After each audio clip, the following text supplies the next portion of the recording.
How do we live for eternity every day? Hello, I'm Jim Ganam, and I want to warmly welcome you to Bethel Baptist Church in Ferndale, Maryland. I remember in my early teen years, I would go down to the Patapsco River and I would fish often.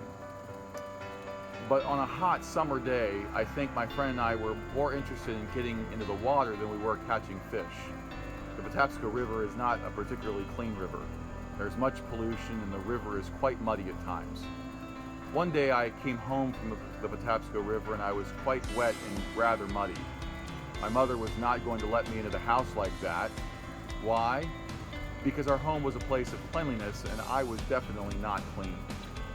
In Colossians chapter 3, verses 1 through 4, Paul has explained that the believer now lives in a different realm spiritually, a heavenly place.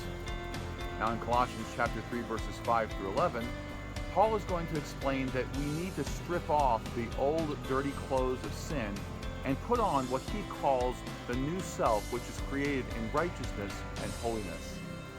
Because we now have an eternal perspective on life, as believers we must live out practically what God has already done to us internally.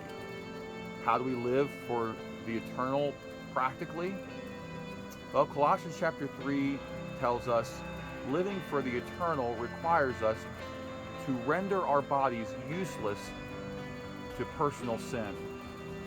In chapter 3, verses 8 through 9, then, it tells us that living for the eternal requires us to lay aside interpersonal sin. And in chapter 3, verses 9b through 11, it tells us that living for the eternal requires us to put off the old self and put on the new self.